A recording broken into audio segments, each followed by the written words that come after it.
김정은이 올라탔다는 얘기예요. 중국이 명분으로는 전승절 80주년 행사지만 그 의도와 목적이 있어요. 한반도 문제에서 김정은이 강대국 정치를 흉내내겠다. 사실상 중국의 평판 때문에 3자 연대는 중국이 주저할 거예요. 시진핑이 또 2020대 대만 침공 안 하기로 나한테 약속까지 했다. 또 이런 발언도 했잖아요.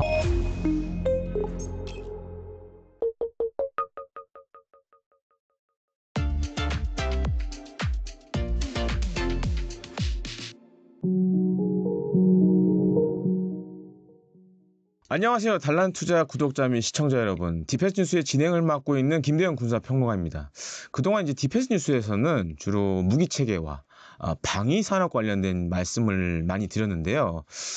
많은 이제 시청자분들이나 구독자분들도 아시다시피 이번 중국 9월 3일 열병식에 김정은 위원장이 전격적으로 참석을 했습니다. 그래서 이와 관련돼서 좀 특별한 인사이트를 가신 전문가분을 한 분 제가 섭외를 했습니다. 어떻게 보면 이제 저에게는 이제 선배님 같은 분이신데, 국가안보전략연구원의 이수형 고문님을 제가 오늘 특별히 섭외를 했습니다. 고문님 인사 부탁드립니다. 반갑습니다. 안녕하세요. 소개받은 이수형입니다. 이 얘기를 좀 제일 먼저 해야 될 것 같아요. 예. 그리고 이제 요 얘기에 앞서서 사실 이제 최근에 이제 고문님이 좀 특별한 책을 한 권 냈다라는 좀 소식을 접하게 됐습니다. 예, 그래서 이제 제목이 보니까 이제 얽힘과 연루의 한반도 국제 정치인데, 사실 얽힘이라는 단어도 저는 살짝 이해가 안 돼서 좀 간단히 좀 책 소개 좀 부탁드리겠습니다. 예, 고맙습니다. 제가 최근에 책을 냈는데 책 제목이 지금 사회자께서 말씀하신 대로 얽힘과 연루의 한반도 국제 정치예요. 그러니까 얽힘이라는 거는 쉽게 이야기해서 이리저리 이렇게 관련이 돼 있다는 거고 핵심은 관계가 지속된다는 거예요. 그래서 이제 사회자님하고 저하고 관계가 지속되면 이 자체가 얽힘이에요. 그러니까 그렇죠. 이거를 우리가 외교안보 영역에 적용을 하면 동맹도 한미동맹 같은 경우 나토 같은 경우도 하나의 안보적 얽힘 현상이에요. 그러니까 관계가 지속되는 거고 그런 측면에서 트럼프 행정부의 나토 정책, 트럼프 행정부의 한반도 한미동맹 정책, 한국의 한미관계 아니면 한국과 나토의 안보협력 다 실질적으로 안보적 측면에서 얽힘 현상이 보다 더 복잡해졌고요. 그런 의미에서 제가 얽힘이라를 쓴 거고 그다음에 연루라는 거는 얽힘의 부분 집합이에요.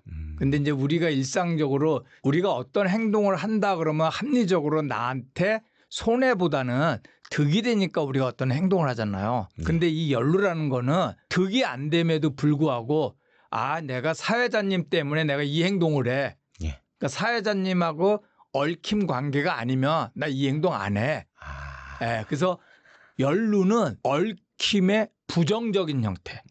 예, 그 얘기의 제목이기 때문에 사실 이 책의 내용도 사실은 2022년부터 국제관계가 상당히 유럽 안보, 인도태평양 안보, 한반도 안보가 사실상 과거보다는 더 복잡하게 얽혀 있고 그런 측면에서 보면은 한국에게도 그 연루라는 부정적인 측면, 그러니까 얽힘은 긍정적일 수도 있고 부정적일 수도 있어요. 거기에서 이제 부정적인 측면이 연루인데 그래서 이 책은 2025년 트럼프 행정부 출범 전후에 가장 최근에 따끈따끈한 내용을 담고 있고 그다음에 일단은 이 책이 총 20챕터인데요.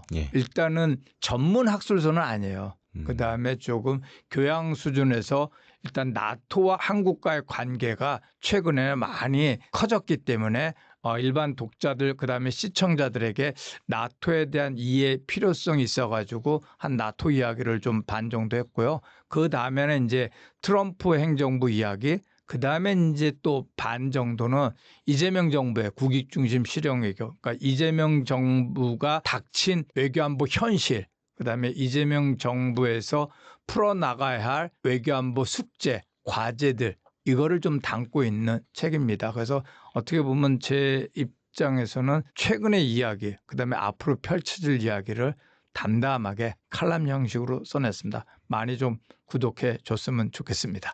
그래서 사실 이제 이수영 고문님 같은 경우에는 국내에서 몇 안 되는 제가 알고 있기로는 이제 나토 관련돼서 전문가로 또 많이 알려져 있고. 고맙습니다. 그렇기 때문에 아마 이제 국제 관계에 관심이 많으신 분들, 그다음에 이제 나토가 도대체 뭐 하는 데지 하고 이제 관심 많으신 분들은 이제 한 번씩 읽어보시면 크게 도움이 될 거라고 좀 생각이 됩니다. 그래서 우선 이제 첫 번째 질문은 이걸 안 할 수가 없는 상황인 것 같아요. 예. 저도 오늘 사실 이것 때문에 굉장히 아침부터 예. 바빴는데, 이제 오늘 중국의 그 승전, 예, 전승절. 전승절 예. 열병식이 있습니다. 이제 9월 3일 열병식이 있었는데, 뭐 지난주만 해도 사실 국내에서는 크게 관심이 없었어요. 예. 근데 갑자기 이제 예. 김정은이 이제 참석한다 그러면서 이게 상황이 반전됐는데, 이번 이 김정은의 그 중국 방문과 이 열병식 참석, 고모님은 좀 어떻게 좀 평가를 하시나요? 예, 일단은 우리가 중국이 명분으로는 전승절 80주년을 기념 행사지만 그 의도와 목적이 있어요. 그거를 우리가 이해를 하려면 사실 역사를 조금 과거로 되돌려 가지고 2022년도를 우리가 반드시 짚고 넘어가야지 돼요. 2022년도는 여러분들이 다 아시겠지만 2월 달에 푸틴이 우크라이나를 공격한, 그러니까 우크라이나 전쟁이 시작된 출발점이고요. 그다음에 6월 달에는 마드리드, 스페인, 마드리드에서 나토 정상회담이 열렸어요. 여기에 이제 당시 윤석열 대통령이 대한민국 대통령으로 처음으로 참석을 하면서 나토와 한국과의 이 얽힘 현상이 강화됐죠. 이게 왜 역사적으로 분수령이 되냐면은 당시는 이제 미국은 이제 바이든 행정부였기 때문에 사실 규칙 기반 국제 질서, 그러니까 쉽게 이야기하면 미국이 주도하는 자유주의 국제 질서 대 그다음에 중러 연합이 옹호하는 권위주의 세력이 대안적인 어떤 질서를 만들고자 하는 대안적 세계 질서를 만들겠다면서 글로벌 질서 경쟁이 본격화됐어요. 근데 이제 이게 트럼프 행정부 들어와 가지고 트럼프 행정부가 뭐 우방국이든 동맹국에 관계없이 방위비 분담과 막 무차별적인 관세 정책을 하니까 이러한 질서 경쟁이 약간 흐트러졌지만 그럼에도 불구하고 이 동아시아 지역에서는 트럼프 행정부의 가장 1차적인 외교 정책의 목표는 중국 봉쇄예요. 예, 그러다 보니까 중국도 당연히 여기에 대항을 하겠죠. 그런 측면에서 이번 중국의 관점에서 봤을 경우 전승절의 의도나 목적은 첫째로 시진핑 주석이 이야기했잖아요. 중국몽을 이룩하겠다. 즉 나름대로 중국이 원하는 글로벌 질서를 만들어 나가겠다. 나는 중국은 그러한 힘과 의지가 있다. 이거를 전 세계에 보여주는 거고, 두 번째로는 그러기 위해서는 미국과 대항 전선을 형성하고 결집하기 위한 나름대로 우군 확보 차원, 이러한 두 가지 의미가 있는 게 이번 중국이 보여주는 전승절 80주년 의도입니다. 근데 사실 이제 김정은 같은 경우에는 2019년 이후에 한 6년 만에 지금 이제 중국을 방문한 거고, 사실 저도 이제 분기별로 한 번씩 이제 베이징 가는데 올해 한 7월에도 한번 갔었거든요. 그때까지만 해도 이게 분위기가 썩 좋진 않았거든요. 그래서 약간 이제 급반전했는데, 그리고 또 한 가지 우리가 좀 주목해야 될 게 지금 어떻게 보면 다자 외교 행사에 거의 처음으로 등장한 것 같습니다.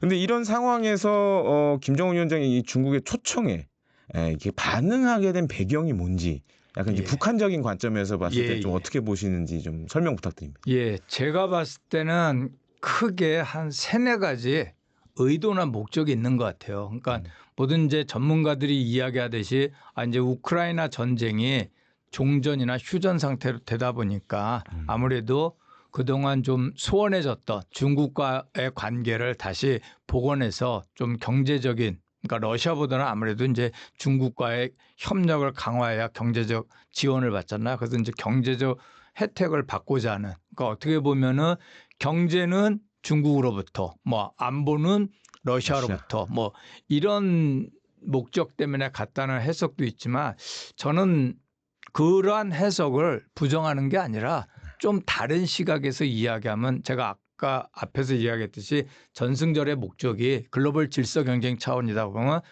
김정은이 저는 간 의도는, 일단은 저도 이제 오전에 TV를 봤는데 시진핑을 중앙에 놓고 오른쪽엔 푸틴, 왼쪽엔 네. 김정은 있잖아요. 근데 김정은을 빼고는 다 강대국이에요. 그러니까 시진핑이 지금 보여주는 거는 미국을 향해서 강대국 경쟁 정치를 펼친 거예요. 거기에 김정은이 참석했다는 거는 세계가 인정하든 인정하지 않든 김정은 스스로가 우리도 강대국이야. 우리도 강대국이야. 그래서 북한의 국가적 위상을 강화시키자는 이 측면이 있고요. 네. 두 번째는 이제 또 언론에서 많이 나오는 과연 북중러 3자 연출은 처음이에요. 그렇죠. 그러면서 이제 더 중요한 거는 이들 3자 간의 안보 협력이 3자 연대가 될 것인가 이런 이제 궁금증이 많고 대체적으로는 부정적으로 그러기는 힘들다고 보는데 저도 거기에는 동의하지만 근데 저는 약간 해석을 달리해서 3자 연대보다도 사실상 중국의 평판 때문에 3자 연대는 중국이 주저할 거예요. 그럼에도 불구하고 양자, 북중, 북러, 중러 이 양자 협력이 과거보다 어느 때보다도 강화되고 있다는 거. 그러니까 3자에 우리가 초점을 맞추는 것도 중요하지만 양자의 관계가 보다 더 강화되고 있다는 거. 저는 이 부분이 좀 우려스럽고요. 그런 측면에서 나름대로 김정은은 자신의 전략적 자율성을 강화시키고 그런 측면에서 이제 처음으로 그동안의 폐쇄적이고 은둔적인 국제 행보에서 이제는 여기에 첫 다자 무대에 나타남으로써 앞으로는 적어도 국제 무대 적극적인 행보를 보여주겠다. 이제 그러한 모습을 보일 거라는 신호고요. 더 중요한 거는 제가 아까 이야기했듯이 이제 이게 전승절의 중국의 의도가 글로벌 질서 경제 대안적인 질서를 모색한다고 그랬잖아요. 네. 중국과 러시아가 끈끈하게 손잡은 가장 큰 이유 중에 하나는 반미면서도 대안적 글로벌 질서 모색인데 그게 내정 불간섭. 예, 뭐 보통 우리 자유주의 국제 질서에는 인권을 많이 거론하잖아요. 그렇죠. 이거 건드리지 마. 내정 불간섭. 그다음에 또 하나는 정치 체제의 다양성을 인정해 줘요. 꼭 맞습니다. 민주주의 국가여만 됐냐. 그러다 보니까 비서구적 국가들, 권위주의 국가들이 중러 연합 세력에 많이 들어와요. 뭐 독재 국가도 당연히 들어오고 거기에 김정은이 올라탔다는 얘기예요. 우리도 대안적 질서 모색에 중러와 같이 가겠다. 이런 의미가 있고 마지막으로는 지금 트럼프 행정부가 지금 중국 봉쇄 정책을 취하고 있고 그다음에 또 하나는 북핵 문제를 좀 해결하고자 위해서 김정은에게 I love 김정은 그러면서 약간 러브콜 그런 게 지난 대선 때부터 계속 있었잖아요. 예. 이것도 이제 김정은도 잘 알기 때문에 이러한 트럼프의 어떤 기대감, 바람을 활용해 가지고 한반도 문제에서 김정은이 강대국 정치를 흉내내겠다. 그래서 상당히 주도권을 잡고 뭐 요거는 우리 입장에서는 약간 부담되죠. 그러니까 이 얘기는 뭐냐면 남한을 배제하고 그러니까 단순히 과거의 통미봉남 차원이 아니라 그렇죠. 상당히 무시 전략. 우리는 강대국으로서 이제 미국과 직거래하는. 그러니까 이게 사실은 우리가 향후 대응해야 할 숙제라고 볼 수 있어요. 이러한 종합적인 경제적 측면도 있고 정치적 측면도 있고 외교적 측면에서 복합적인 의도나 목적을 가지고 김정은이 이번에 전승절에 참여했기 때문에 단순히 이거를 한반도 남북관계 이상 차원에서 우리가 접근할 필요가 있다고 저는 생각을 합니다. 지금 고모님 얘기하신 걸 들어보니까 이해가 되는 부분이 한 군데가 있어요. 제가 생각했을 때. 이제 강대국적인 입장에서 지금 북한이 접근한다라고 말씀해 주셨는데, 그래서 이제 중국 가기 전에 갑자기 이제 뭐 ICBM 만드는 데를 갔단 말이에요. 그래서 뭐 새로운 ICBM 만들어라 뭐 이런 거 했는데 약간 이제 말씀해 주신 그런 강대국 차원의 입장에서 대륙간 탄도미사일 개발을 뭐 독려하고 이런 게 있지 않았나 좀 싶고요. 그러니까 그것도 상당히 좀 저는 새로운 것 같아요. 그러니까 안러 경중이잖아요. 지금 북한 입장에서 봤을 때는. 근데 우리도 사실 이제 한미 정상회담 앞두고 뭐 이후에 이제 안미 경중 얘기 나왔는데 그렇게 보면 약간 남북한이 뭔가 생각하는 게 약간 겹치는 부분도 살짝 있는 것 같아 보이고 그런 측면에서 상당히 좀 공감이 가는 부분이 이제 많습니다. 그리고 어찌 됐든 간에 지금 이제 전술적 열병식에서 네. 저도 한 1시간 좀 넘게 이제 생방을 했는데 요번에 열병식 보면서 좀 깜짝 놀란 게 중국이 굉장히 많은 새로운 좀 신형 뭐 탄도미사일 뭐 이런 것들 많이 보여줬어요. 예. 그리고 어떻게 보면 지금 미중 간의 예. 이 군사적 그 경쟁이 그 어느 때보다 좀 치열한 상황이긴 합니다. 네. 그래서 이제 미사일 관련돼서 사실 미사일이 어떻게 보면 이제 자국의 무력을 이제 원거리 투사할 수 있는 수단인데 이런 경쟁이 지금 굉장히 심화되고 있는데 좀 이런 측면 어떻게 보시는지 좀. 그러니까 저도 오늘 그 열변식 보고 그다음에 사실 이 전승절 열병식이 열리기 전에 또 8월 31일 중국 텐진에서 상하이 협력기구 네. 또 정상회담이 열렸잖아요. 그러면서 그중에 이제 시진핑 주석의 발언 중에 하나가 현재 정세를 바라보는 발언 중에 하나가 상당히 좀 이분법적이더라고요. 지금의 정세는 전쟁이냐 평화냐 뭐 이런 또 발언을 했더라고요. 그런 발언을 했고 그다음에 이번에 이제 미사일 쭉 특별히 이제 둥풍 시리즈 네. 나왔잖아. 17, 뭐 24, 26, 30몇 네. 이게 다 중거리 미사일이고 그다음에 또 언론 보도를 보면은 뭐 최근에 미국이 필리핀에 중국 본토를 겨냥한 네, 타이푼. 네. 타이푼하고 또 일본 요번에 훈련하면서 뭐 임시 배치를 했다. 네. 그러면서 상당히 이제 중거리 미사일이 지금 가장 핫 이슈로 지금 미중 전략 경쟁에서 등장했는데 어떻게 보면 중국 이거를 군사안보적으로 접근한다 그러면 중국 쪽에서는 현재 가장 핫한 이슈가 대만 문제잖아요. 그렇죠. 그러다 보니까 중국은 과거부터 A2AD라고 해서 네. 그 접근 차단 전략, 접근 거부 전략. 예. 여기서 이제 접근한다 그러면 아무래도 이제 주로 미군의 군사력이겠죠. 네. 그러면 미국 군사만 항공모함을 띄워서 항공모함에서 이제 나름대로 비행기 전투기를 발진하는데 항공모함을 대만 지역으로 접근하는 거를 막겠다는 거죠. 이 둥풍 시리즈 특히 네. 언론에 둥풍 26 같은 게 상당히 그 항공모함 킬러로 잘 알려져 있잖아. 그러니까 그런 의도를 보이는 거고 사실은 그러니까 상당히 미국에게는 대만의 군사적 지원에 대해서 상당히 위협이 되는 건 맞죠. 역으로 필리핀에 배치하거나 아니면 이번에 미일 훈련에서 일본에 갖다 놓겠다는 중거리 미사일 타이푼 이런 거는 사실은 한 1300에서 1500대 베이징 중국 수도까지 날아가기 때문에 이거는 또 어떻게 보면은 중국에게는 상당히 위협이 되는데 네. 과연 저는 이제 또 하나는 그 트럼프의 의도는 이렇게 군사적으로 대결보다는 사실은 그 중국과 화해를 좀 하면서 중거리 핵전력 군비 통제를 의도한 측면도 있지 않느냐. 저는 이렇게 생각합니다. 왜 그러냐면 사실은 이 중거리 핵전략이라는 거는 1987년 12월 달 그 당시에는 이제 미국과 소련의 네. 그 INF 조약 체결해서 이게 당시에는 이제 냉전 종식의 신호다 그랬는데 오늘 한 20, 30년 지나다 보니까 지금 소련 러시아 대신에 중국이 세계 강자로 지금 부상한 거 아닙니까? 근데 그렇죠. 중국은 이 INF의 구속 제한으로부터 자유로워요. 없단 말이에요. 맞습니다. 그래서 트럼프가 상당히 이런 측면에서는 전략가인 것 같아요. 일기 대통령 때 2019년에 INF 조약을 폐기 처분했어요.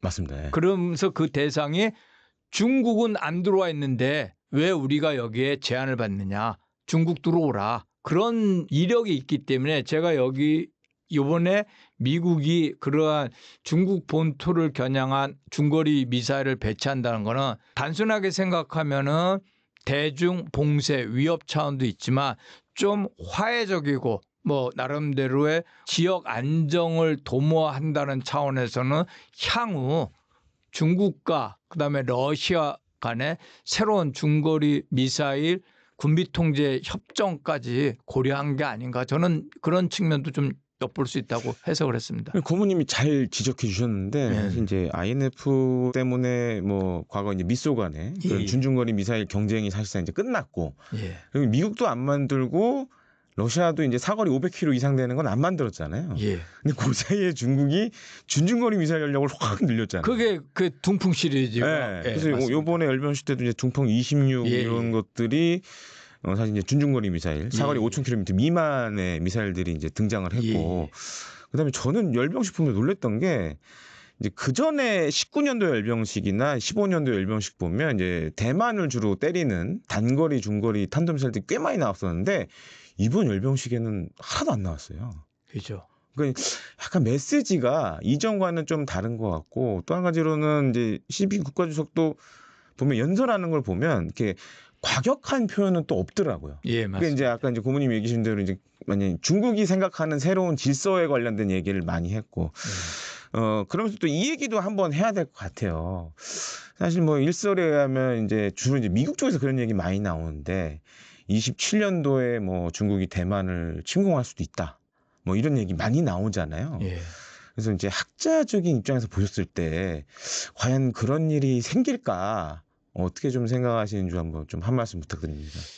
아, 저는 좀 이 평화주의자이기 때문에 예. 일단은 일어나지 않는 일을 가정한다는 게 좀 그렇지만 제가 보기에는 일단은 그런 일이 일어나지는 말아야겠죠. 예. 왜냐하면 단순히 지금 정세에서 대만 문제는 대만 문제로 끝나는 게 아니라 지금 이제 미중 간의 글로벌 질서 경쟁을 하고 특히 한반도 동북아에서는 미중 전략 경쟁이 심하잖아요. 예. 그러다 보니까 알게 모르게 느슨한 진영 구도가 형성이 된 건 사실이에요. 알게 모르게. 과거 냉전 때처럼 강한 그런 결속력은 아니지만 그러니까 느슨한 진영 구도가 형성됐다는 게 무슨 의미냐면은 사실을 과거에는 대만 문제, 뭐 북핵 문제, 뭐 유럽 우크라이나 문제 개별적 따로따로였잖아요. 예. 근데 오늘날에는 제가 아까 이야기했듯이 이제 얽힘이라고 그랬잖아요. 맞습니다. 이게 사실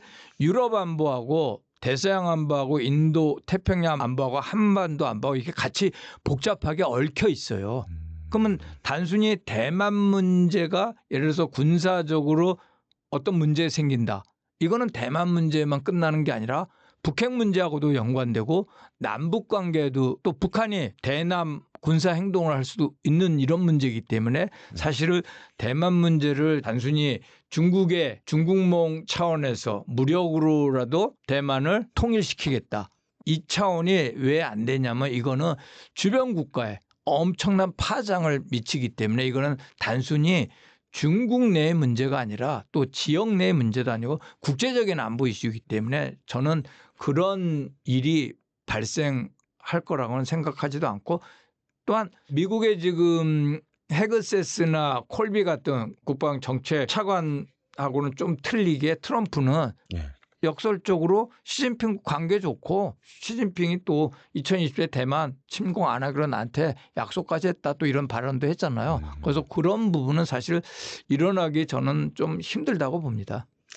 근데 어찌됐든 간에 이번 이제 9월 3일 열병식 통해서 이제 우리 국내 언론에서 이제 그런 얘기 많이 하더라고요. 이제 신냉전이 다시 시작됐다라는 얘기들 많이 나오는데 어떻게 좀 과연 진짜 정말 신냉전으로 지금 가고 있는 건지 아니면 뭐 얽힘과 연루에 의해서 이렇게 편이 나뉘어지는 건지 사실 제가 상당히 좀 궁금한 부분 중에 하나거든요.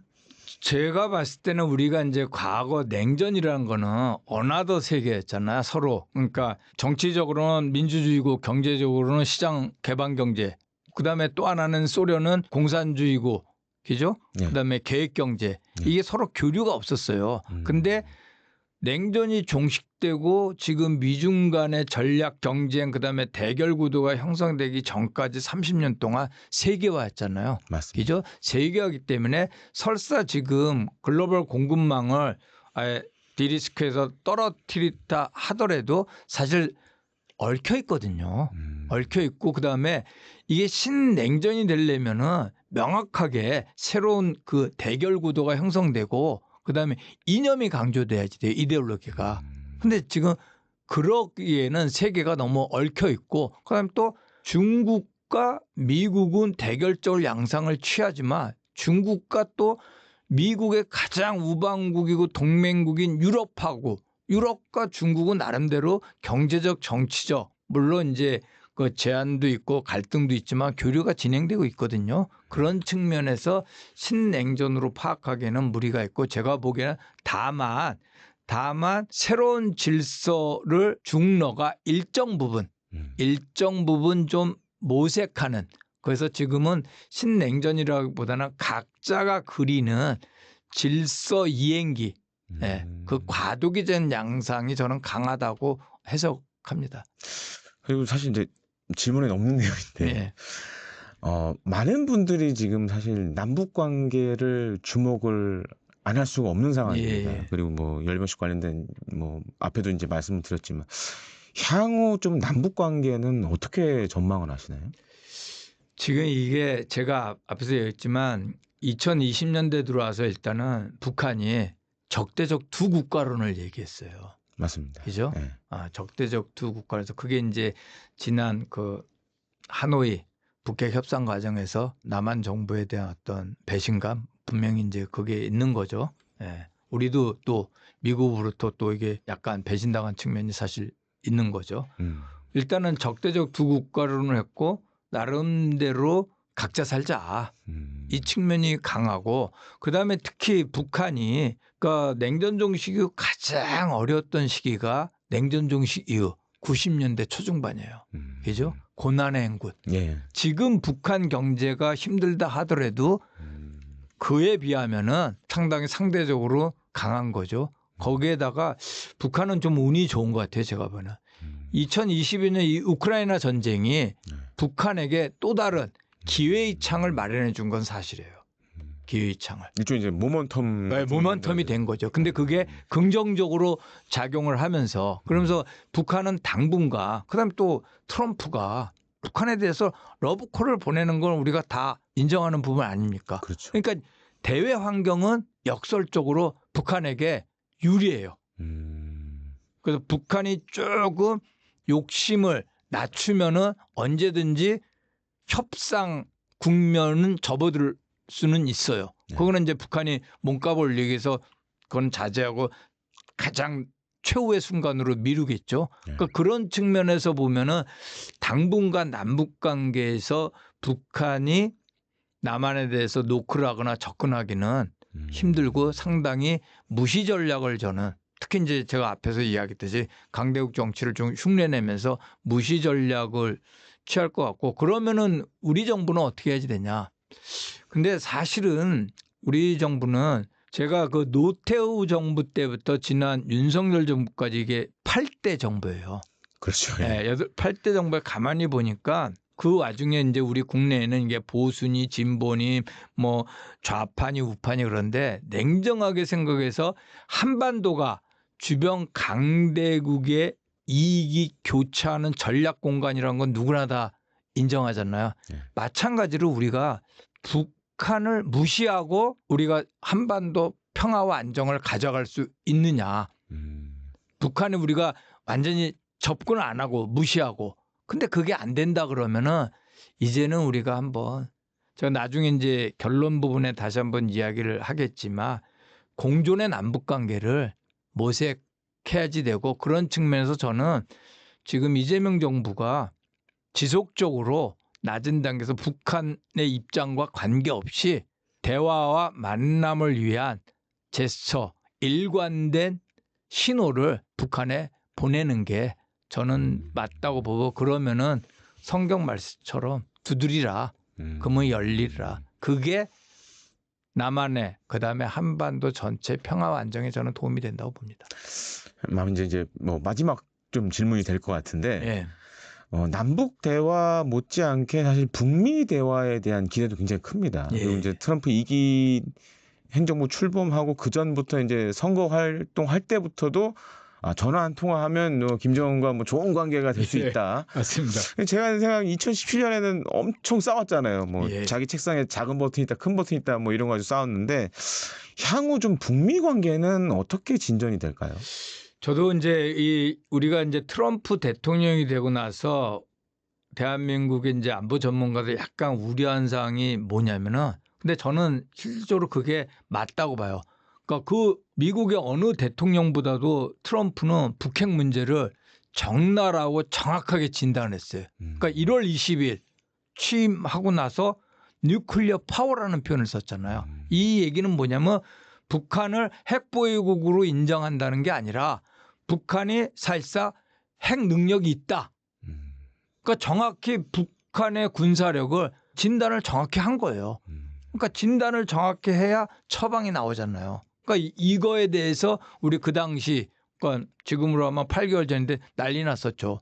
근데 제가 봤을 때는 트럼프가 기존의 어떤 문법에서 벗어나요. 그러니까 그런 측면이 있고 또 하나는 트럼프 연설문을 보면은 대통령 취임 연설 보면 평화주의라는 표현이 나와요. 그러니까 그게 우크라이나 평화, 뭐 지난 뭐 콩고 평화, 그다음에 중동 평화, 북핵에 대한 어떤 평화적 접근, 협상이 일정 부분 있는 거예요. 거기에 이제 가십으로 트럼프가 이게 노벨 평화상 받으려고 이제 이런 가십도 있지만 그런 측면에서 보면은 북미 협상은 핵 협상은 저는 두 가지 차원에서 가능하다고 봐요. 일단 하나는 북한이 주기적으로 군사 도발을 하면은 나름대로 한반도나 동북아 지역을 안정시키기 위해서 미국이 어떤 제스처를 취할 거예요. 일단 그러면 군비 통제, 그러니까 군축이 아니라 군비 통제 핵 협상을 제의할 수도 있고, 그러면 이제 당연히 북한 쪽에서는 여기에 응하지 않겠지만 굳이 이걸 마다할 이유는 없어요. 왜냐하면 이게 군축이 아니라 군비 통제고 협상이라는데 한번 만나가지고 진짜 미국의 속내가 뭔지 의도가 뭔지 그래서 분위기가 좋으면 이게 핵 협상으로 갈 수 있거든요. 그러니까 이런 측면에서 저는 북미 협상은 열려 있다고 보고 이게 그다음에 한반도 평화 안보에 저는 긍정적인 거고 그다음에 이제 우리 이재명 대통령이 한미 정상회담 이야기했지 피스메이커, 페이스메이커처럼 한국도 나름대로 할 역할이 있기 때문에 저는 이게 긍정적이라고 해석을 합니다. 고모님 또 이 얘기 안 할 수 없어요. 지금 이제 22년도에 우크라이나 전쟁 벌어지고 지금 제가 이렇게 계산해 보니까 6.25 전쟁보다 더 전쟁이 길어지고 있어요. 예, 맞습니다. 그 왜 이렇게 우크라이나 전쟁이 길어졌는지 사실 이제 많은 구독자분들이나 시청자분들이 또 궁금해하는 부분 중에 하나거든요. 아, 그래요? 한번 좀 명쾌한 좀 답을 한번 해주셨으면 감사하겠습니다. 아이, 고맙습니다. 뭐 잠깐 제 자랑 한번 해도. 네, 그러시죠. 제가 사실 대한민국의 거의 보기 드문 나토 전문가입니다. 그래서 그렇죠. 이제 이 우크라이나 전쟁을 이제 저는 계속 처음부터 이게 팔로우를 했는데요.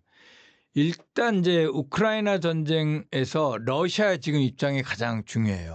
그래서 일단은 전쟁이라는 각 입장을 제가 한번 정리를 한번 해볼게요. 예. 가장 최근이 이게 지금 뭐 전황이 계속 변하니까 8월 14일 날 미러 정상회담 알래스카에서 거기에서 나온 러시아와 그다음에 관련 국가들의 전쟁에 대한 입장을 한번 정리를 하면 일단 푸틴 러시아는 기본적으로 세 가지 현 시점에서 이제 더 깊숙한 이야기도 있지만 일단은 우크라이나 나토 가입 반대.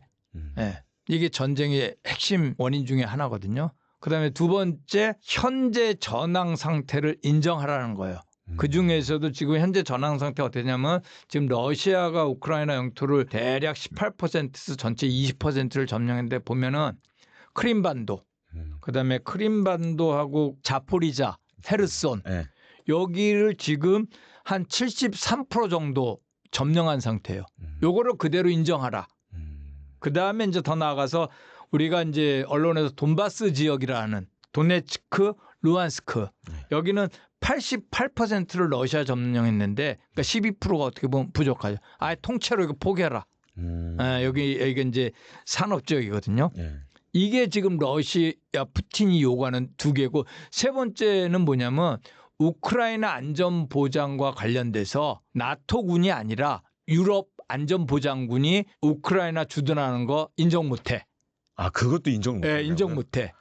그러면서 뭐를 제시하냐면 전쟁 초기에 2022년 6월 달에 튀르키예 이스탄불에서 우크라이나가 협상에서 나온 게 이스탄불 협정이 있어요. 맞아요. 네, 거기에 나온 그러니까 우크라이나 안전보장체로 나온 게 뭐냐면 유엔 상임이사국 군사력 배치하는 거. 그러니까 미국, 영국, 프랑스 중요한 거는 중국과 러시아군이 들어가는 거예요. 일종의 평화 유지군 성격으로 안보리 상임이사국이 거기에 군대를 배치해라. 군대를 배치해라. 이게 우크라이나 안전보장군이다. 그러니까 그게 러시아가 제안. 예, 러시아 제안한 거. 아. 이거를 지금 푸틴은 강력히 요구하고 있는데 예. 뭐 나중에 또 상황이 어떨지 지금 트럼프가 예. 약간 관심을 보여요.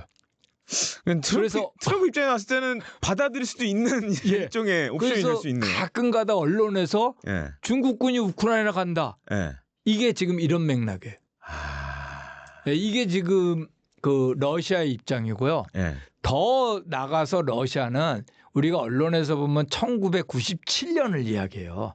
푸틴이 예. 자꾸 1997년을 이야기했는데 예.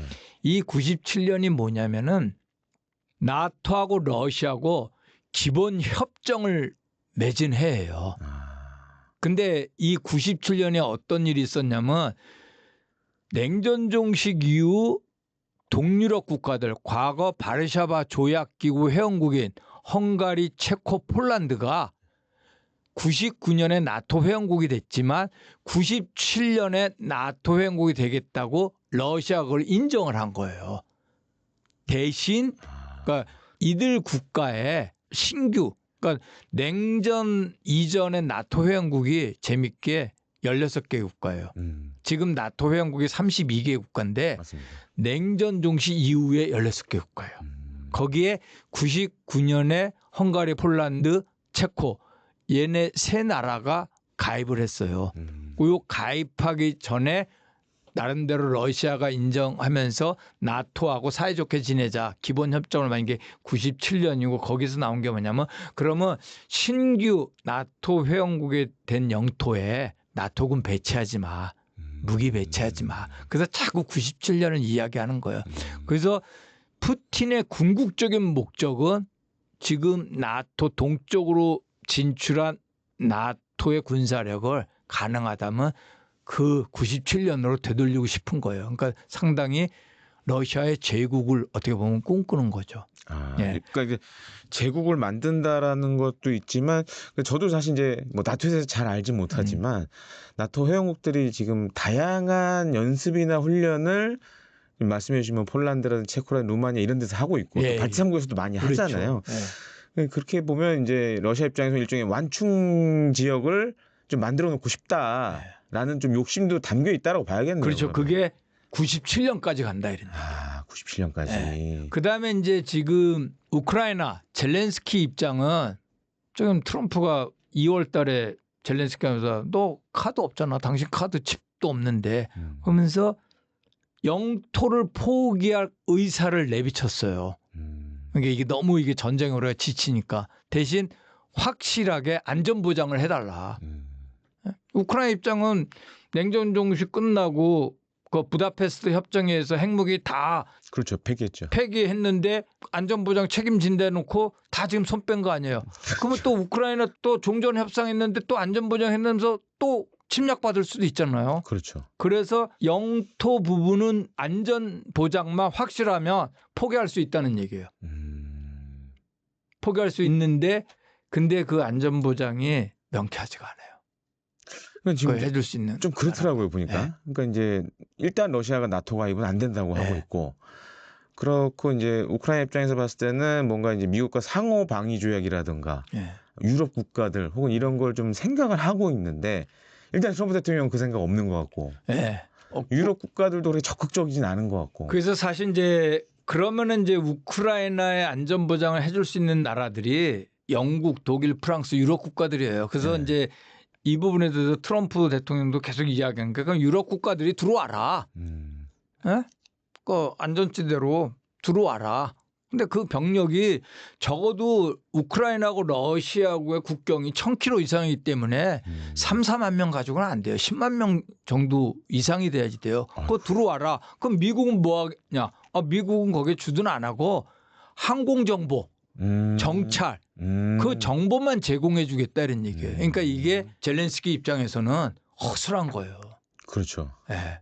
저도 이렇게 전에 듣기로는 뭐 한국이나 일본, 필리핀처럼 상호 방위 조약까지는 갔으면 하는데 지금 미국 트럼프 대통령 그렇게까지 해줄 사람은 아니고. 그러니까 이게 트럼프가 기존 게 바이든 정부하고 틀린 게 뭐냐면 우크라이나 자체가 이거는 미국의 안보 이익이 아니라고 보는 거예요. 그래서 그 부분이 어떻게 보면 젤렌스키에게 상당히 불리하게 만일 이 상태로 계속 전쟁에 갈 수는 없잖아요. 네. 이거 완전히 너무 소모전인데 너무 많이 소모되니까 그러면 어느 정도 이제 휴전이나 종전이 이루어질 텐데 결코 우크라이나 젤렌스키에 유리하게 되기에는 좀 힘든 그런 상황으로 좀 전개되고 있어요. 그럼 유럽 국가들의 입장은 어떤가요, 이게? 유럽 국가들의 입장은 왜 또 유럽 국가들이 중요하냐면은 우크라이나를 자신들의 안보 문제로 생각을 해요. 우크라이나 뚫리면 바로 이게 동유럽, 서유럽이니까. 네. 예. 그렇다고 무한정 여기에 군사력을 지원하더라도 미국이 일단 발을 빼기 때문에 아직 이제 유럽 국가들이 국방력을 이제 막 방위비를 분담력을 5%만 올려서 국방력을 재건한다 하더라도 이게 최소 한 10년 정도 걸리거든요. 그렇죠. 중장거리라든가 첨단 기술, 정보력은 다 이게 미국의 군 자산이에요.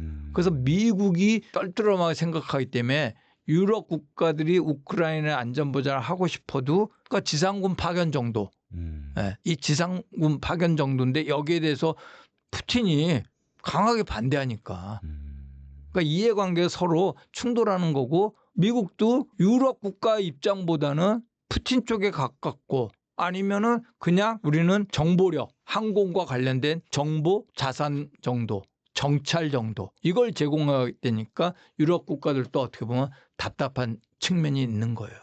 그리고 사실 이제 알래스카 그 미러 네. 정상회담 네. 때 저는 좀 약간 충격으로 받아들였던 게 이제 과거 뭐 미소 정상회담이나 그 이후에 뭐 미러 정상회담 사실 그런 사례가 없었는데 어떻게 보면 이제 그 엘멘도르프 기지에서 이제 푸틴 대통령이 내렸을 때 미국의 막 F-22 뭐 스텔스 전투기 B-2 스텔스 폭기 막 날라오고 그래서 저런 걸 본 적이 없는데 아무리 이제 자료들을 찾아봐도 그래서 굉장히 의아하다고 느꼈거든요. 그럼 향후에 이게 지금 미러 관계가 지금 잘 보시면 약간 트럼프 대통령이 뭔가 고의로 그런 게 아닌가 싶은데 약간 이벤트를. 예.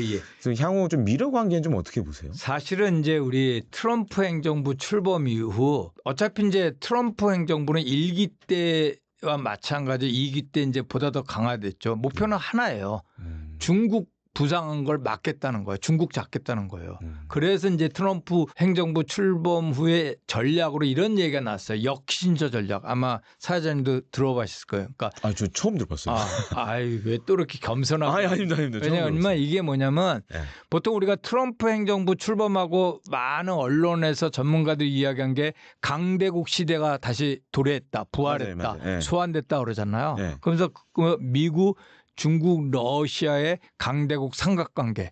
예. 그래서 사실은 우리가 1970년대 초 대통령 때 보면은 예. 그때는 미국, 중국, 소련이죠. 예. 근데 미국이 소련을 막기 위해서 중국 카드, 차이나 카드를 활용했잖아요. 그렇죠. 여기서 이제 사실은 이제 등소평 개혁 개방이 나오는 거고 중국을 활용해 가지고 그걸 소련을 견제하고 봉쇄하려고 했죠. 이게 보통 우리가 키신저 전략이라고 그래요. 근데 지금 트럼프는 러시아를 활용해서 중국을 잡겠다. 중국을 봉쇄하겠다 이런 얘기예요. 예. 이게 재밌는 현상이죠. 그렇죠. 그래서 이거를 역키신저 전략이라고 하는데 역키신저 전략. 역키신저.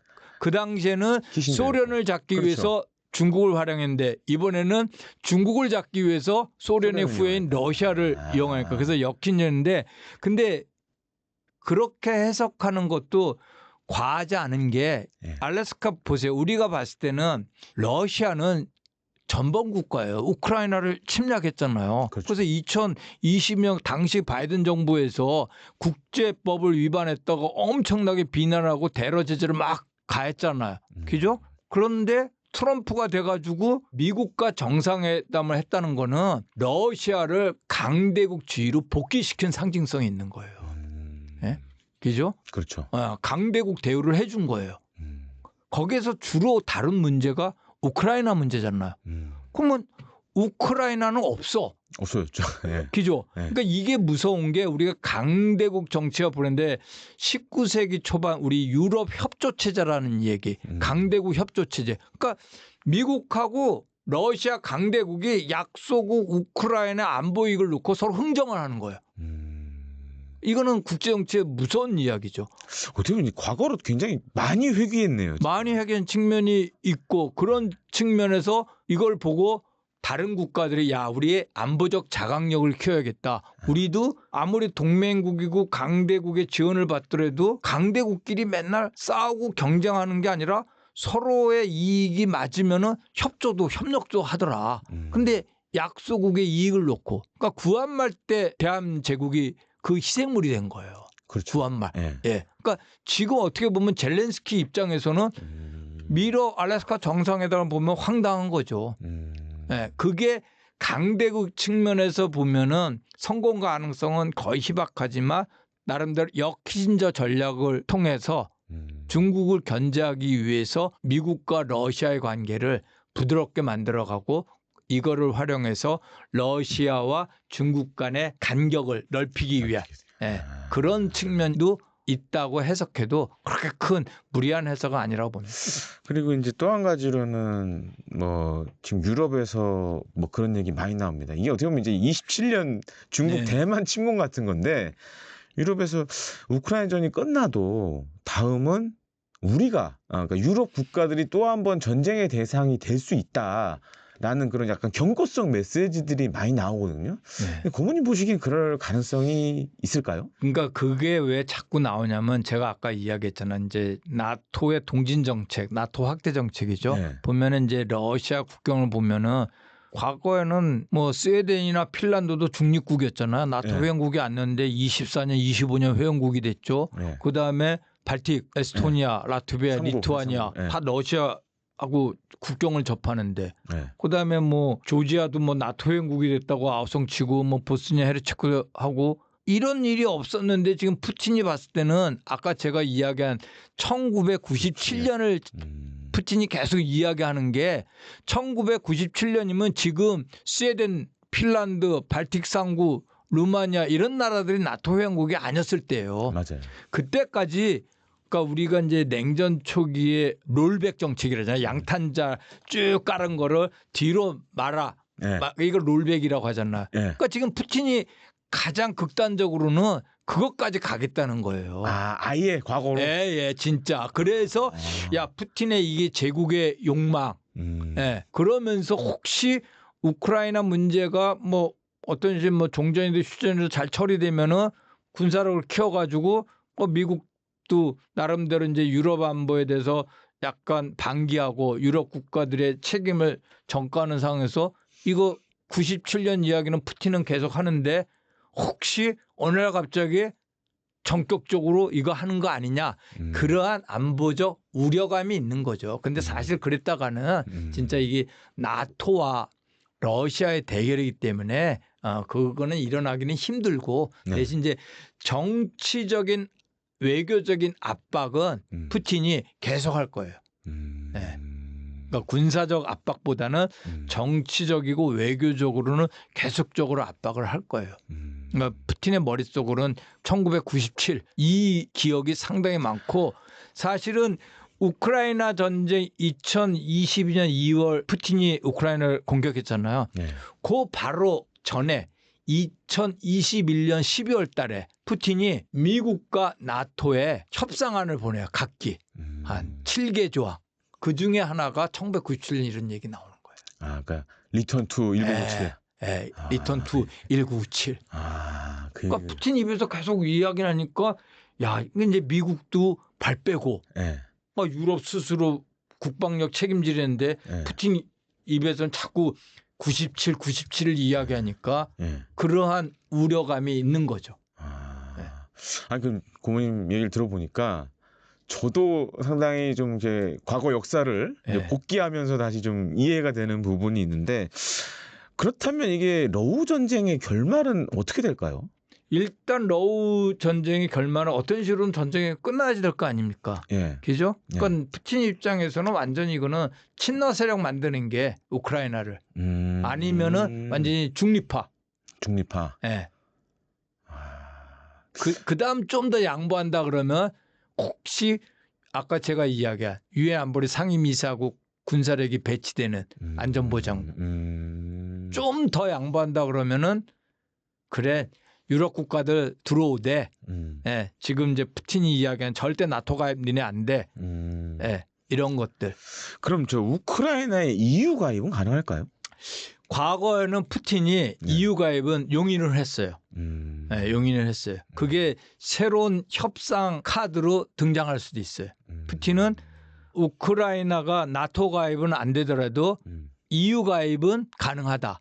예, 그런데 지금 또 EU가 외교안보 정책을 또 공동외교안보 정책을 추진하고 그다음에 이제 미국이 나토에 덜 관여하기 때문에 EU가 과거에는 우리가 이제 경제 연합체 측면이 강했는데 이렇게 되면은 EU도 공동안보 정책 EU 차원의 나토와는 별개로 그러니까 나토 회원국과 EU 회원국이 23개국이 겹치거든요. 예. 예. 그러면은 이게 나토 차원에서 유럽의 나토 동맹국들이 강화되는 건지 나토와 별개로 유럽연합 차원에서 군사력이 강화되는 건지 이게 혼동이 될 수가 있어요. 근데 거기에 우크라이나가 들어갔다? 근데 지금 유럽연합이 군사력을 강화한다?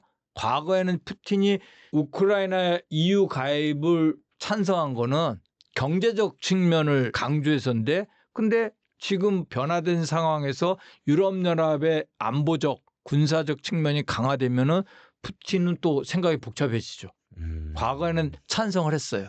아, 그거에 네. 관련돼서는 그래, EU EU 가입 가입은 오케이 한다. 근데 지금 EU 자체가 경제 플러스 안보적 측면을 그다음에 유럽의 전략적 자율성을 키우다 보니까 그러면 또 푸틴이 이거는 내가 생각한 EU가 아니야. 그러면은 그것도 반대할 수도 있어요.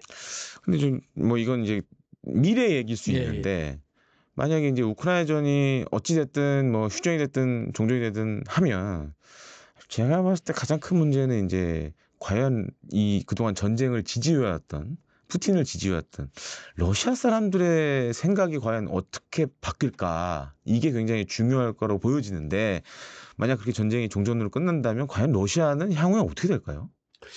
저도 뭐 일단은 저는 이제 그 부분은 사실 제가 러시아 전문가도 아니기 때문에 네. 예, 잘 모르는데 일단은 푸틴과 러시아 국민들한테는 나쁘지는 않을 거예요. 그러니까 전쟁이 끝난다는 거는 러시아에게 유리하게 종전협상이든 휴전협상이든 러시아에게 유리한 결과가 도출되니까 전쟁이 끝나는 거거든요. 그렇죠. 예.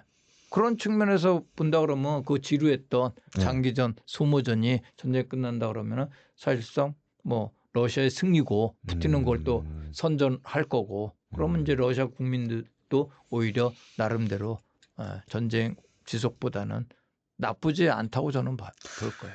그리고 이 얘기도 안 할 수가 없어요. 사실 나토 전문가시니까 최근에 저도 이렇게 잘 보면 이 북대서양 조약기구가 그 바이든 행정부 때까지만 해도 다시 약간 강화되는 분위기였고 근데 이제 트럼프 2기 행정부 출범하면서 약간 트럼프 2기 행정부는 발을 빼려는 분위기고 약간 이제 많은 지금 부침이 있는 상황입니다. 네, 맞습니다. 그래서 나토의 미래 어떻게 보세요? 제가 봤을 때는 나토가 사실은 사람들이 잘 모르지만 맨 처음에는 우리가 이제 깡통차라 얘기하죠. 그러니까 나토가 뭐 우리 군사 동맹이라고 하는데 1949년 4월에 나토가 탄생할 때 깡통이었어요. 군사 동맹이 아니에요. 그냥 정치 동맹이에요. 우리 이런 거 만들자. 근데 얘가 나토가 왜 군사 동맹으로 발전했냐면 결정적인 게 한국 전쟁이에요. 한국 전쟁 이후에 나토의 군사 조직들이 막 생겨요. 그러다가 이제 1950년대, 60년대 이 나토 군사 동맹이 핵 동맹이 되는 거죠. 그러니까 핵 공유, 그렇죠, 그렇죠. 핵 기획 그룹. 그러다가 이제 냉전 종식 이후에 이제 동쪽으로 이제 나토 확대가 되면서 나토는 이때부터는 군사 동맹이 아니에요. 많은 사람들이 군사 동맹이라고 하지만 군사 동맹이 아니라 정치 안보 제도가 돼요. 그러니까 플랫폼. 플랫폼. 그래서 제가 사실은 한 10년 전에 나토 브뤼셀 초청으로 제가 나토 본부하고 초청받아서 한두 번 갔다 왔고 그다음에 이제 그 벨기에 몽스라고 유럽연합군 사령부가 있어요. 제가 거기까지도 한번 갔다 왔어요. 나토 초청받아가지고. 그러면서 거기 나토 관계자들이 이야기한 게 우리는 군사 동맹보다는 지금은 정치 안보 플랫폼이다.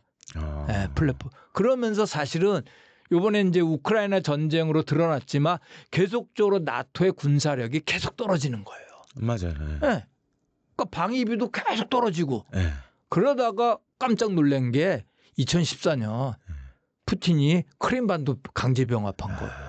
이때 이제 처음으로 야 이거 방위비 그걸 해야겠다. 그 전에 이제 나토의 뭐 사무총장이나 유럽연합군 사령관은 이러다가 나토 고사한다. 계속 이야기를 해요. 그러다가 이제 우크라이나 전쟁이 나토를 살렸죠. 그렇네요. 네, 그래서 그러니까 나토가 예. 글로벌 동맹이 된 거예요. 그래서 제가 보는 앞으로 나토는 보다 더 진화하고 네. 그다음에 이제 유럽 부분에서 이제 나토 내 유럽의 목소리가 커지겠지만 우리가 하나 관심을 가질 거는 한국과 나토의 관계가 협력이 강화되고 있다는 거고 그게 이제 사회자님도 알지만 나토 IP4 인도태평양 4개 국가 한국, 호주, 일본, 뉴질랜드 이게 실질적으로 2022년 바이든 행정부 때부터 동맹 강화 차원에서 진행됐는데 이 부분은 계속적으로 저는 발전할 거라고 보고 그런 측면에서 한국의 그 나토 정책이 앞으로는 더 중요하고 그다음에 이번에 이제 이재명 대통령님이 취임하자마자 나토 헤이그 정상회담 가니 안 가니 이제 논란이 있었잖아요. 제가 보기에는 36차 내년 7월 달에 튀르키예 이스탄불에서 열리게 됐어요. 제가 보기에는 이재명 대통령이 그 나토 정상회담 아마 갈 것 같아요. 그러니까 IP4 관련된 IP4 관련해서 그럼 이제 IP4까지 생긴 걸 보면 나토도 이제 더 이상 유럽에만 묶여 있지는 않겠다는 얘기로 봐야 되나요? 그렇죠. 글로벌 동맹이 이미 됐죠. 그래서 유럽의 군사력이 인도태평양으로 오냐 안 오냐 이 차원이 아니라 나토의 상표가 나토의 이름으로 인도태평양에 오고 그다음에 한반도 안보 문제에 대해서 북핵 문제에 대해서 나토의 공식적인 논평 반응들이 계속 나올 거예요. 그런 측면에서 제 책이 나토 트럼프의 한반도가 이게 얽힘이 과거보다 더 복잡해진 거예요. 그래서 우리가 한반도 평화 안보를 이야기할 때 주로 우리는 과거에는 남북 관계, 그다음에 한미 관계, 한중 관계, 그다음에 한일 관계, 조금 한러 관계 요거였잖아. 여기에 이제는 유럽 국가들, 그다음에 나토도 이제 목소리를 낸단 말이에요.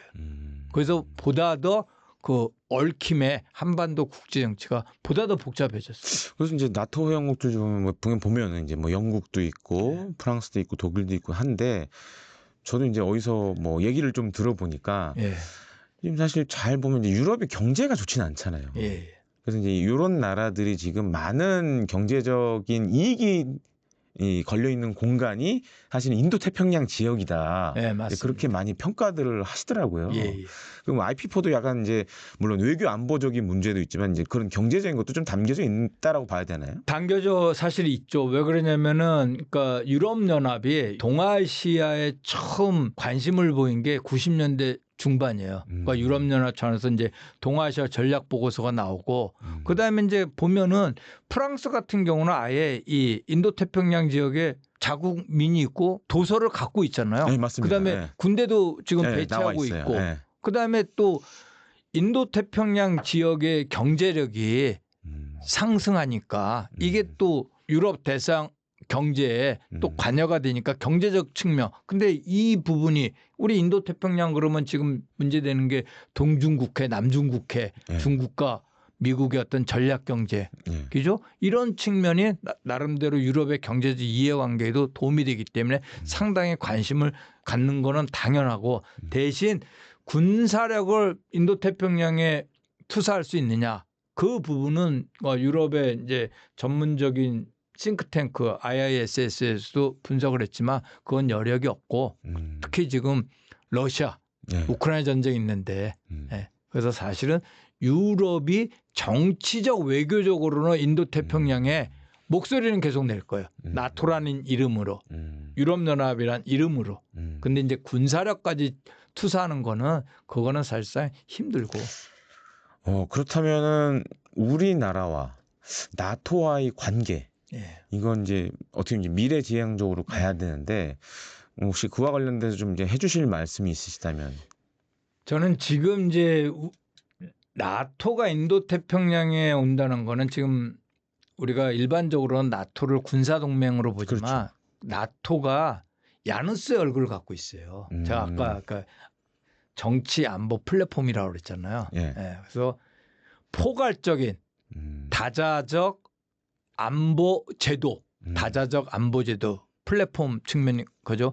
이 모습이 하나 있고 그 다음에 이제 군사 동맹 진짜 이 모습이 있기 때문에 지금 인도 태평양 동아시아에서 미중 전략 경쟁이 강한데 트럼프 행정부는 이 나토 IP4를 활용해서 중국 견제로 사용하고자 하는 그러한 전략적 의도를 내비치고 있어요. 그래서 한국이 나토와 안보 협력을 하는 거는 저는 이게 시대적 흐름이라고 봐요. 네. 시대적 흐름이라고 보는데 그럼 우리가 이걸 어떻게 접근할 거냐. 그러니까 일부에서는 야 우리 한국이 왜 나토 안보 협력을 하지?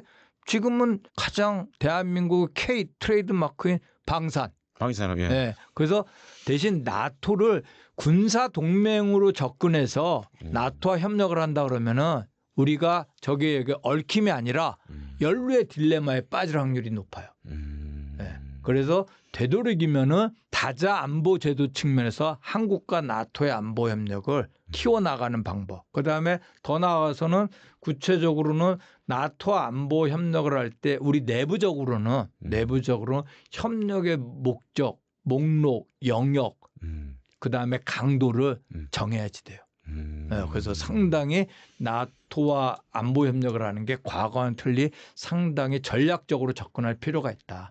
저는 그렇게 생각합니다. 또 이것도 굉장히 중요한 주제일 것 같습니다. 사실 이제 몇 주 전에 예. 사실 이제 조마조마했던 분들도 많았고 예. 한미 정상회담이 사실 끝났거든요. 예. 그리고 이제 뭐 어찌 됐든 평가는 나쁘진 않은 것 같아요. 지금 전반적인 평가는. 그래서 고모님은 이번 한미 정상회담 어떻게 보셨는지. 저도 뭐 한미 정상회담은 대체적으로 다 잘 됐다고 이야기하고 네. 저 개인적으로 그래도 최소한 85점 이상 잘 됐다고 보고 이거는 이제 하도 많은 전문가들이 평론가들이 나왔기 때문에 간단히 말씀드리겠습니다.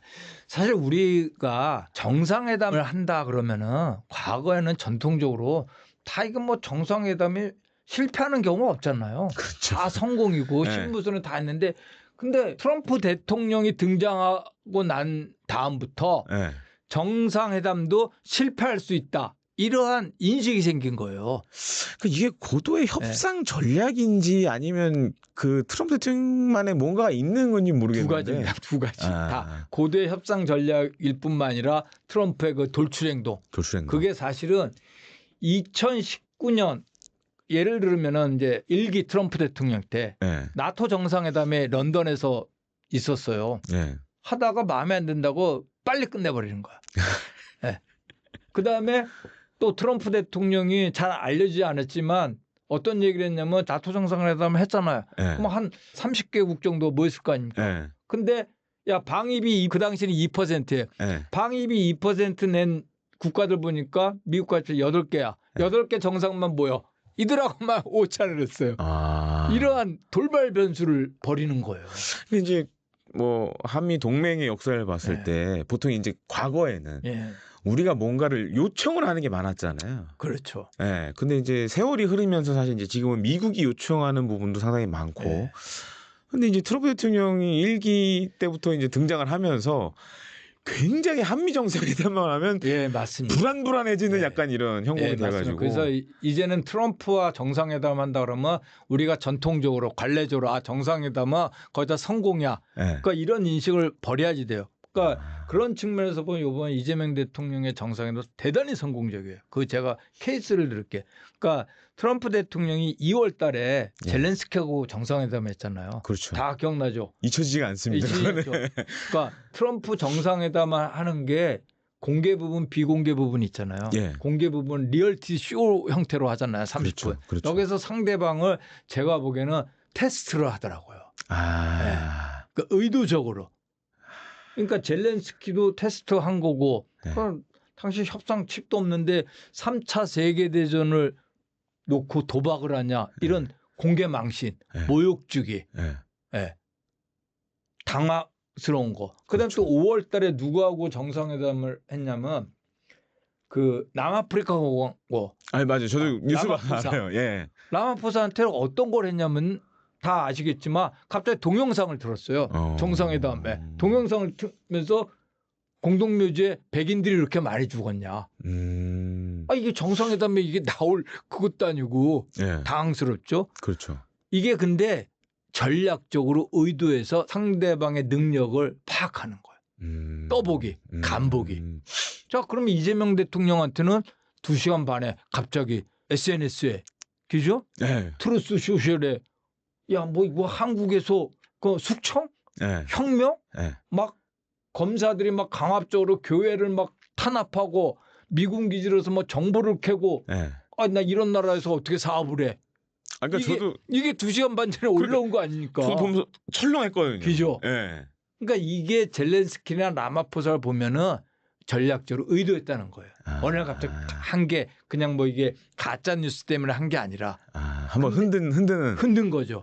그래서 이재명 대통령의 대처 능력을 봤는데 이재명 대통령이 잘한 거는 일단은 대한민국의 대통령실의 3실장이 네. 전례 없이 다 총출동했잖아요. 그렇죠. 그만큼 준비를 철저히 한 거예요.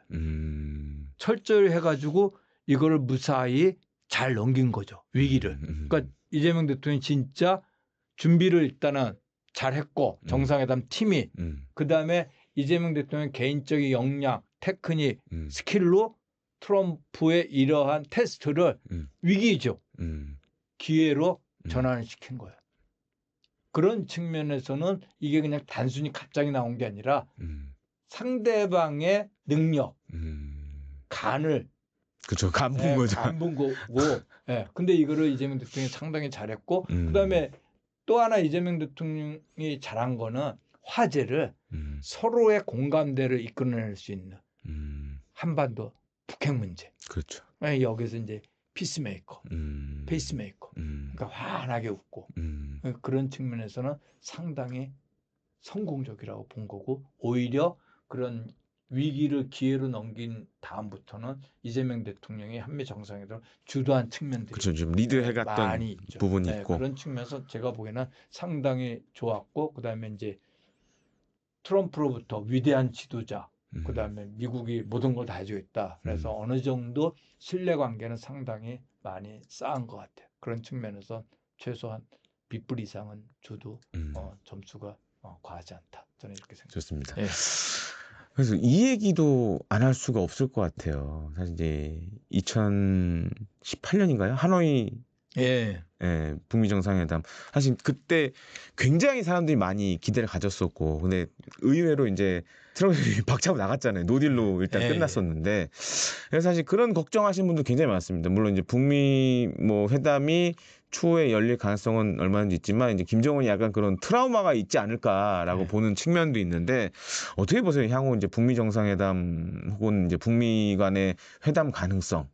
그래서 사실 우리 요번에 이재명 대통령도 뭐 가서 얘기했지만 뭐 피스메이커, 페이스메이커도 사실 어떻게 보면 연장선상인데 어떻게 보시는지 약간 북미 관계. 저는 북미 관계는 일단은 순풍의 돛은 이미 올려졌다고 봐요. 그러니까 이제 이번에 전승절에 김정은이 참여한 것도 나름대로 북중 북러 양자 정상회담을 통해서 특히 중국과의 정상회담 한 후에 나름대로 트럼프를 만나겠다는 아니면 트럼프의 어떤 회담 제의를 기다리겠다는 좀 준비 성격도 저는 있다고 보고 그다음에 실질적으로 일단 트럼프가 계속적으로 지난 대선 과정 때 계속 김정은을 이야기를 하잖아요. 그다음에 취임사에서 평화주의자 이야기했고 그런 측면에서는 제가 보기에는 머지않은 시점에 저는 북미 협상이 나름대로 보이지 않는 실무선에서 움직일 가능성은 저는 있다고 봅니다. 있다고 보고 그것이 실질적으로는 한반도 평화안보야. 그다음에 이재명 정부의 대북 정책이나 그 한반도 정책이 나쁘지 않고 좋다고 보고 그런 측면에서 이재명 대통령이 저는 이제 속으로는 트럼프 대통령 적극적으로 한번 북한하고 핵 협상하십시오.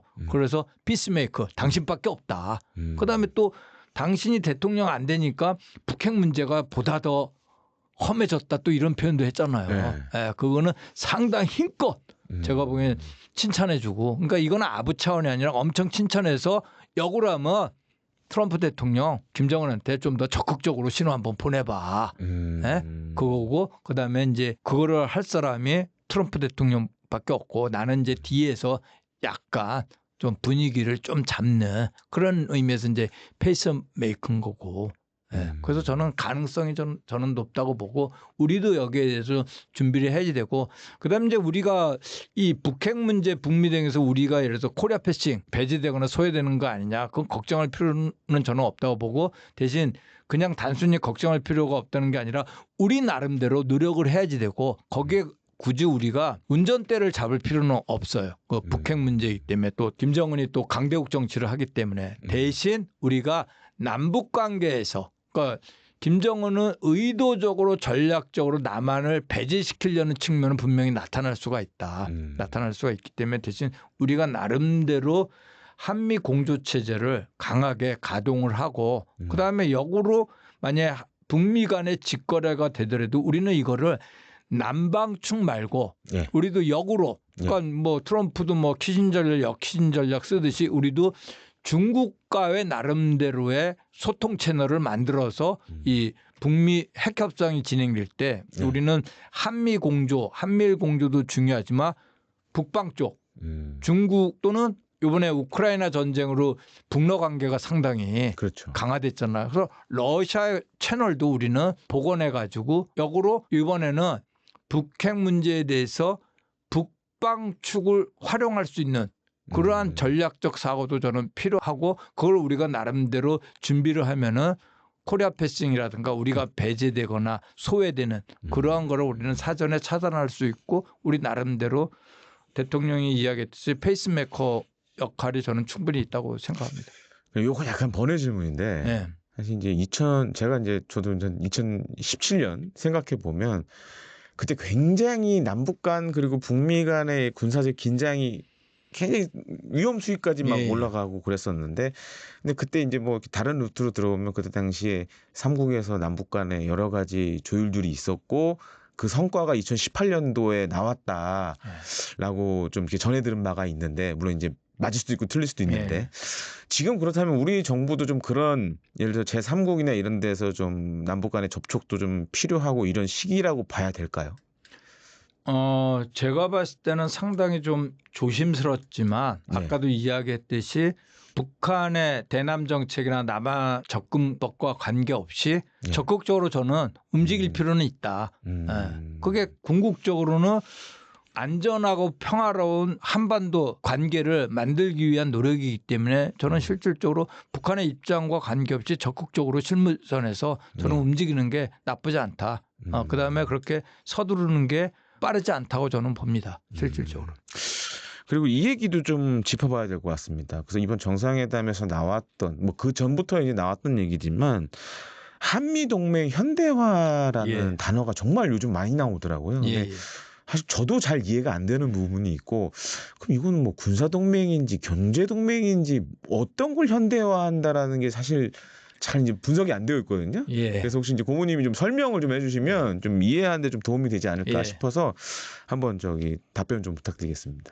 일단은 제가 이 부분은 조금 어떻게 보면 이제 정부 입장하고는 조금 결이 틀리기 때문에 조심스럽지만 대신 전문가 입장에서 이야기했습니다. 그러니까 우리가 협력의 강도가 가장 강한 게 동맹이에요.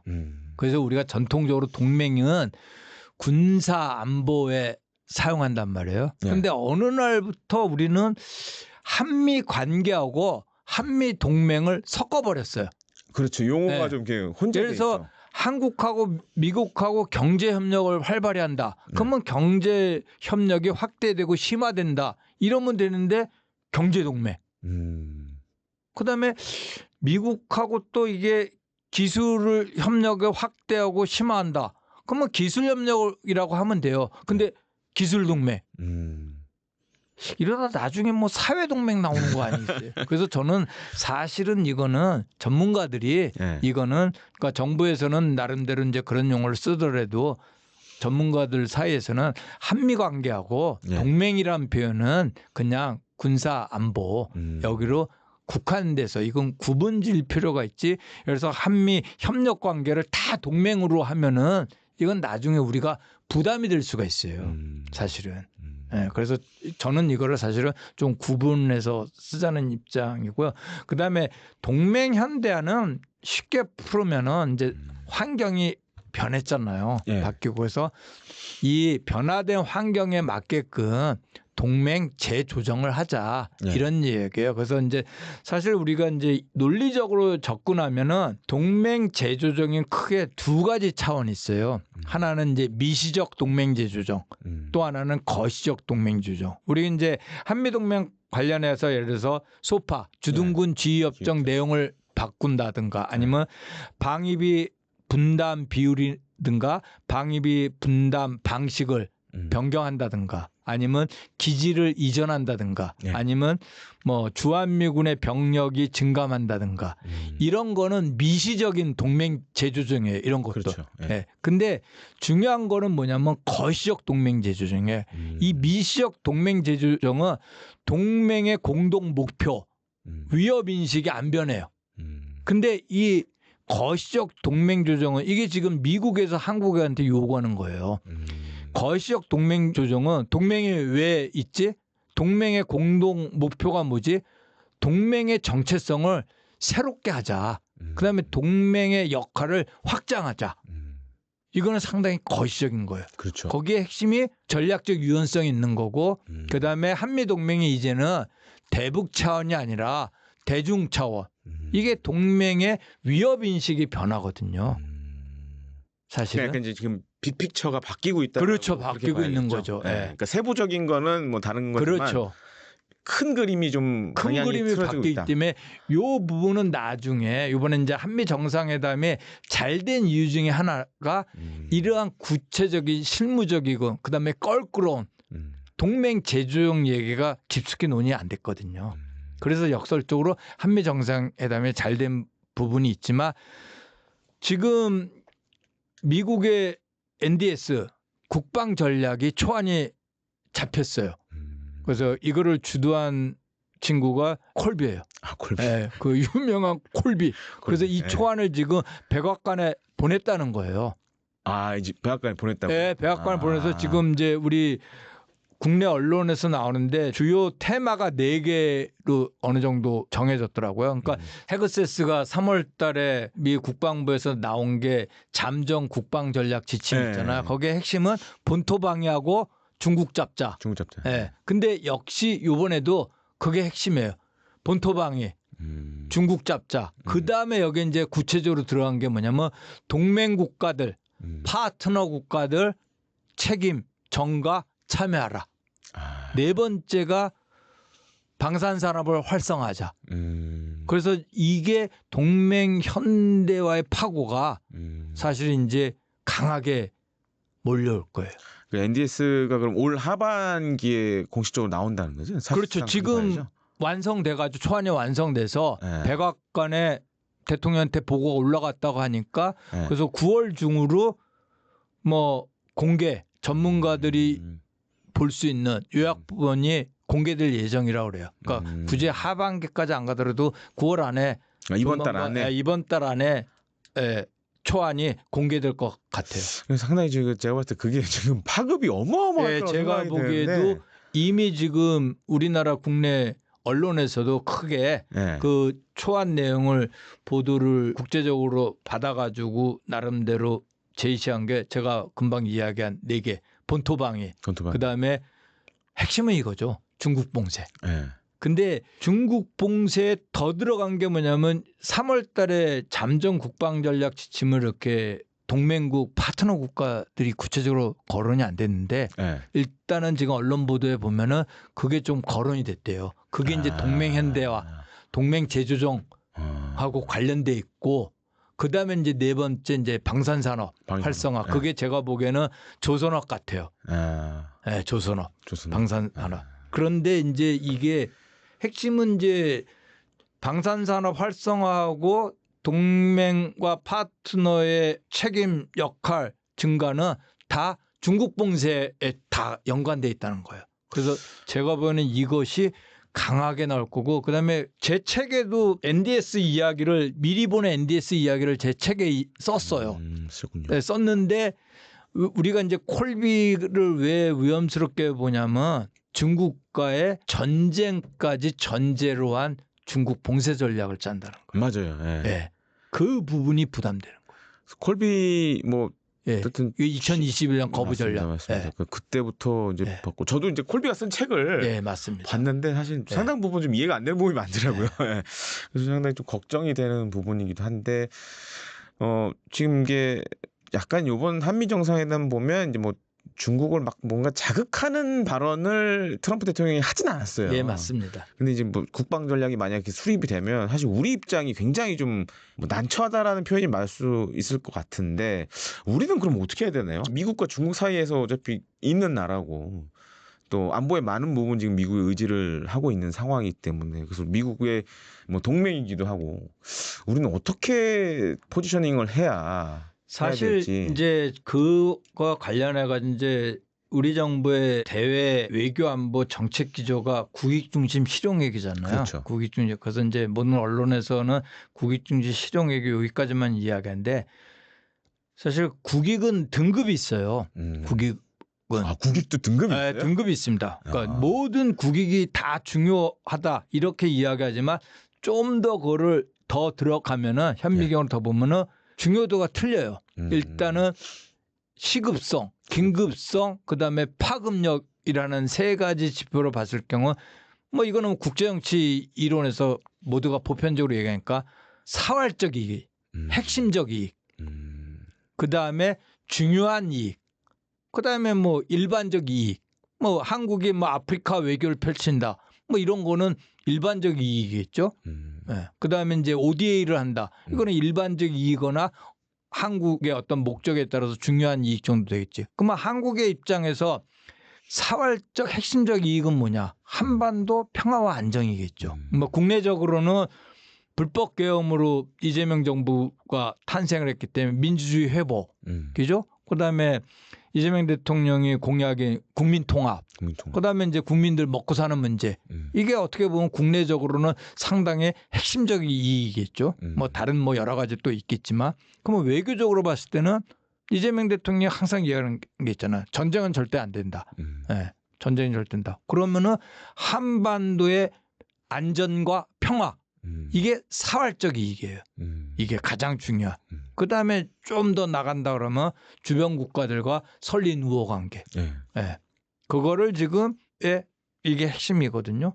그러면 지금 이런 상황에서 제가 보기에는 이재명 대통령이 취임 연설에서 보면은 든든한 한미 동맹을 기본축으로 이 국익중심 실용 외교를 펼쳐나가면서 한미 안보 협력을 강화한다 이렇게 나갔거든요. 네. 보면은 우리가 이거를 이분법적으로 바라보면 안 돼요. 그러니까 저는 어떻게 냐면 미국의 인도태평양 정책, 미국의 한반도 정책에 한국이 정책 방향을 따라가는 게 저는 맞다고 봐요. 네. 그러니까 미국의 한반도 정책과 이재명 정부의 한반도 정책이 따라가는 건 큰 흐름에서는 대신 우리가 국익 중심이니까 내부적으로는 내적 원칙을 정해야지 돼요. 그러면 어디까지 우리가 미국의 정책에 합류할 거냐. 큰 틀에서는 미국과 같이 가는 건 맞다 이런 얘기예요. 근데 모든 걸 다 끝까지 같이 갈 거냐. 이거는 지난 윤석열 정부나 과거 정부 했던 편승이잖아요. 그렇죠. 그거는 안 되고 그러면 어느 시점에서는 우리가 강론 부분 구체적인 이슈에서는 따로 가야 된다 이런 얘기야. 설사 동맹 갈등이 일어나더라도 그러니까 저는 사실은 동맹 갈등은 좀 이 부분 길게 해도 되겠습니까? 네, 자연스러운 거예요. 우리가 보통 동맹을 부부의 비유를 하잖아요. 많이 그렇게 비교하시죠. 예. 자, 근데 뭐 사회자님도 결혼했고 저도 그러니까 부부 결혼한 거 지나니까 제가 보기에는 두 부류의 부부가 있는 것 같아요. 그러니까 그다음에 부부 사이에서도 갑을 관계가 생겨요. 그렇게 되죠. 제가 되죠. 제 개인적인 겁니다. 그렇게 이게 되죠. 방송. 예. 근데 부부간에 대화를 안 한다. 예. 그러면 두 케이스예요. 음. 갑을 관계거나 아니면 무늬만 부부거나. 쇼윈도 부부. 네, 쇼윈도 부부. 쇼윈도 부부. 네. 예. 만일 동맹 간에 예. 대화가 없다. 예. 그러니까 정책 협의가 활발하게 안 이루어진다 그러면 예. 갑을 관계, 가을. 강대국 약소국 아니면 무늬만 동맹. 무늬만 동맹. 예. 사실은 이런 걸 우리는 피해야지 되고 이제는 우리가 과거 한미동맹 그러면 우리는 의존적이었잖아요. 맞아요. 이제는 보다도 호혜적으로. 그러니까 호혜적 한미동맹이 되기 위해서는 서로 한국의 고유한 안보 이익이 있고 또 미국의 고유한 안보 이익이 있고 그다음 미국과 한국이 동맹이니까 네. 동맹에 또 공통 분모가 있단 말이에요. 그렇죠. 그러면 서로 고유한 서로 틀린 이익이 있을 수 있잖아요. 충분히. 네. 그런 거를 우리가 적극적으로 호혜적으로 정책 협의를 하고 대화를 적극적으로 해야지 돼요. 그러면서 서로의 다른 부분들을 조금 타협을 해서 맞춰 나가야지 된다. 그런 측면에서 저는 그 한미 동맹이 호혜적 동맹 관계로 나가야지 된다. 이런 측면에서 저는 그 한미 동맹을 강화해가고 같이 협력을 확대해 가는 건 맞다 이런 얘기예요. 근데 어느 시점에서는 어떤 이슈에 대해서는 그게 이제 예를 들어서 중국 봉쇄, 네. 뭐 대만 분쟁의 한미 동맹 참여 여부 등 뭐 이런 부분에서는 우리의 목소리를 내야지 되고 우리 내부의 원칙을 정해야지 된다 이런 얘기예요. 반대로 그러면 한중 관계는 어떻게 해야지 되냐? 분명히 중국과 한국은 정치 체제가 틀려요. 틀리죠. 정치체 틀리지만 국제관계에서 정치체제가 틀린 나라들 얼마나 많습니까? 다양하죠. 그죠? 예. 그다음에 한국의 성장, 발전, 미래를 봐서는 예. 소위 남방축 우리가 일반적으로 해양 세력, 예. 한미, 한미일 예. 이 그다음에 이제 자유주의라는 서방 예. 이들과의 얽힘으로는 한국의 미래 성장을 보장을 할 수가 없어요. 그러니까 우리는 사실은 노태우 대통령이 했던 북방외교, 북방외교. 제2의 북방외교를 해야지 돼요. 그러니까 중국이라는 나라를 우리가 이제 감정을 배제하고 보면 이거는 미국 국가안보 전략에서 인정한 거 아니에요. 세계 유일의 미국과 경쟁이 되는 나라 중국. 정치, 경제, 사회, 기술, 안보 모든 측면에서. 근데 트럼프 행정부에서는 제1의 위협국. 맞습니다. 그죠? 그런데 그만큼 중국은 강대국이고 글로벌 질서를 부분적으로 만들 수 있는 국가다 이런 얘기예요. 이런 국가가 우리 옆에 있고 그다음에 북한에 최대 영향력을 행사하고 한반도 평화 안정에 가장 큰 영향력을 행사하고 또한 대한민국의 경제 관계에서도 30% 수출입 관계예요. 그렇죠. 네. 그래서 우리가 한미 동맹을 강화하더라도 한중 관계를 적대시할 필요는 없고 할 수도 없다. 그러면 우리의 문제 외교안보 문제는 뭐냐면 어떤 분야, 어떤 영역에서 중국과 협력을 할 것인가. 이거를 우리 나름대로 정해야지 된다 이런 얘기예요. 그다음에 그 협력을 했을 경우 협력의 정도, 깊이, 강도를 어느 정도로 가져갈 것인가. 이런 걸 고민해야지 이분법적으로 우리가 한미가 같이 가니까 중국과는 이렇게는 지금 안 된다 이런 얘기. 세상에 복잡하게 얽혔기 때문에 우리도 고차 방정식으로 접근해야지 된다 이런 얘기예요. 그러니까 이제 조금 요약해서 말씀드리면 다각화 다양화해야 된다라는 그렇죠. 게 제가 들었을 때 핵심으로 좀 느껴집니다. 근데 이제 내부적으로 우리 나름의 원칙을 정해야지 된다. 기준은 있어야 된다. 기준 그렇죠. 아. 내부적으로. 그러면은 나름대로 상당히 우리에겐 도전 요인이 되지만 그 도전 요인에서 연루의 딜레마를 최소화하고 동맹 갈등을 최소화하면서 우리가 미래로 나아갈 수 있다. 저는 이렇게 생각합니다. 그래서 오늘 사실 시간이 이제 다 돼가서 예. 마지막으로 이제 우리 달란트 투자를 보시는 시청자분들, 구독자분들한테 좀 마지막으로 해주실 말씀이 있다라고 하시면 좀 한 말씀 부탁드리겠습니다. 예.